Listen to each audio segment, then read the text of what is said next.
இந்த சோல்ஜர் இருந்த இடத்த விட்டு நகராம ஒரு ஸ்னைப்பர் எடுத்து அவனோட எனிமி டீமை ஷூட் பண்றதுக்கு எய்ம் பண்றான். கொஞ்ச நேரத்துல அந்த ஸ்னைப்பரை கீழே போட்டு பிஸ்டல் எடுத்து அந்த எனிமீஸை சுத்தி இருக்க லேண்ட்மைன்ஸ் எல்லாம் சுடுறான். அவன் ஷூட் பண்ண இடத்துல ஒரே புகையா இருக்கு. உடனே எனிமீஸ் எல்லாம் டிஸ்ட்ராக்ட் ஆன நேரத்துல அவங்க எல்லாரையும் ஒரு ஆளா ஷூட் பண்றான். அப்போ அங்க ஒரு மணல் புயல் வருது. ஆனாலும் அவன் ஒரு இன்ச்சு கூட நகராம அங்கேயே இருக்கான். ஏன்னா அவன் ஒரு லேண்ட்மைன்ல காலை வச்சிடறான். ஒரே இடத்துல 3 நாள் இருந்தனால அவனோட கால் எல்லாம் புண்ணாயிருது. நைட்டு பாத்தீங்கன்னா அங்க ஓநாயோட தொல்லை அதிகமா இருக்கு. அவனை வந்து நிறைய ஓநாய்க்கெல்லாம் அட்டாக் பண்ணுது. அதுங்க கூட சண்டை போட்டு எப்படியோ அதுகளையும் கொன்னு அங்கனுக்குள்ளேயே போட்டு வைக்கிறான். ஆனாலும் அவன் ஒரு இன்ச்சு கூட நகரல. கடைசியா அவனை காப்பாத்துறதுக்கு ஒரு டீம் வர்றாங்க.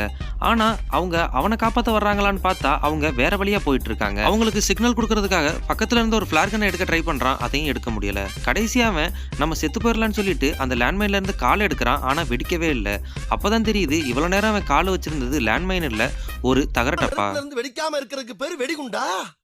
இது வெறும் குண்டா.